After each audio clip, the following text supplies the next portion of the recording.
बिस्मिल्लाहिर्रहमानिर्रहीम। अस्सलाम वालेकुम नाज़रीन, मैं हूं कामरान मुगल और आप देख रहे हैं वकील टीवी। आज सबसे पहले तो इंतहाई अफसोसनाक वाक़या जो रूनुमा हुआ कराची में ज़िमनी इलेक्शन के दौरान, जो NA 240 का वहाँ पर इलेक्शन हो रहा है, वहाँ पर मौलाना साद हसन रिजवी साहब पर जो कातिलाना हमला हुआ है वो इंतहाई अफसोसनाक है।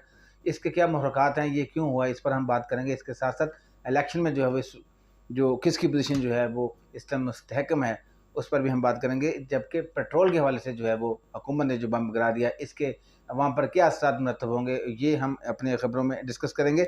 और इसके साथ साथ तरीके लब्बैक पाकिस्तान के लिए एक खुशखबरी भी है, जिसमें उनके कारकुनान के हवाले से एक बड़ी खबर जो है मैं आपके साथ डिस्कस करूँगा। तो ये 3-4 मौज़ूआत हैं नाज़रीन जो आपके साथ डिस्कस करने हैं।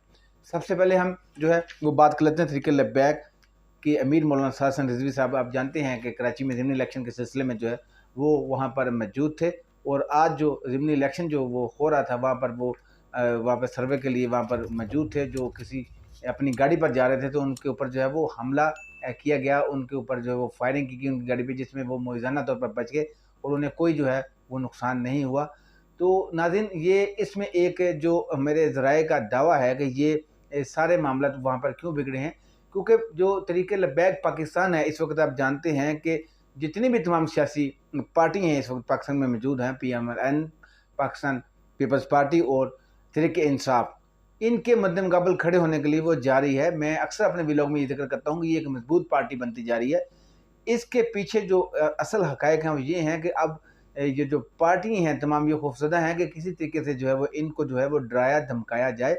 तो हमारे ज़राए का दावा है कि उनको स्नब करने के लिए जो है वो ये एक वहाँ पर जो है वो PSP पर इल्ज़ामात जो है वो आयद किए जा रहे हैं कि उनकी जानिब से जो है वो वहाँ पर ये मामला सारा किया गया है ताकि इस पार्टी को जो है वो दबाया जा सके।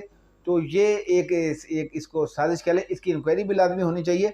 और ये तहरीक लब्बैक के जो ज़िम्मेदारान हैं उनकी जानिब से मुतालबा भी किया गया है कि उनके जो अमीर हैं उन पर जो हमला है वो किसी तौर भी जो है वो उन्हें काबिल कबूल नहीं हो, इसमें मुलव्वस अफराद को जो है वो लाजमी तौर पर सामने लाया जाए।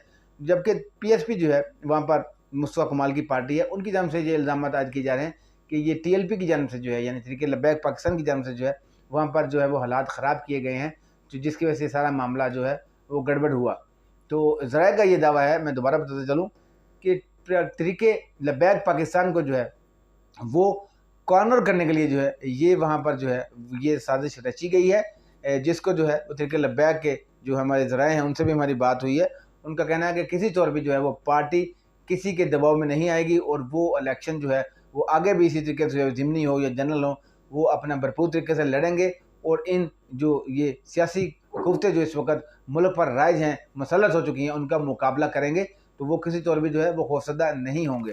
तो अब नाज़रीन, इसके साथ साथ थोड़ा सा हम रिजल्ट के ऊपर भी डिस्कस कर लेते हैं कि ज़िमनी इलेक्शन जो है वो आपको पता है कराची में NA 240 का जो हो रहा है, इसमें जो अब तक ज़राए का दावा है वो ये कहना है कि जो तहरीक लब्बैक के जो शहज़ादा शहबाज साहब हैं कैंडिडेट, वो इस वक्त जो है वो आगे हैं, लेकिन जो है वो मीडिया जो है वो उनका जो फिगर है वो कम चला रहा है। ये किसी सियासी जो पॉलिसी का हिस्सा हो सकता है, जबकि उनके ज़राए कह रहे हैं कि जो पोलिंग बूथ हैं उस हवाले से जो है वो उनका जो कैंडिडेट है वो आगे है।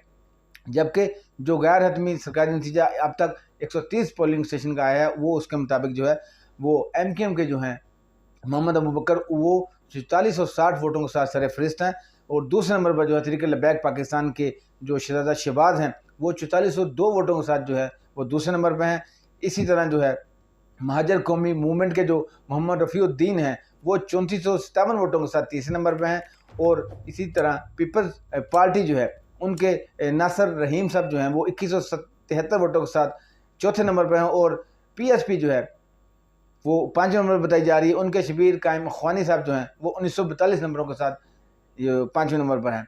तो ये फहरिस्ती जो अब इब्तदाई है, अभी इसके हतमी नतीजे आने बाकी हैं, दीगर पोलिंग स्टेशन पर भी जो है वो रिज़ल्ट अभी आना बाकी है।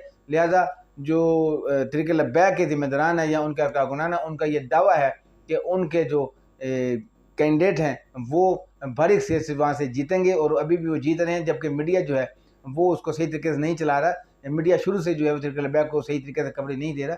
ये तो आज जो प्रेस कॉन्फ्रेंस में जो है तहरीक लब्बैक के अमीर जो मौलाना साद हसन रिजवी साहब है उनकी जानब से भी जो है इसका तफज़्ज़ुज़ का इज़हार किया गया है। इसमें कोई शक नहीं कि इस मामले पर जो है वो जो मीडिया है उनके साथ जो है वो सौतेली माचिस का सलूक करता है,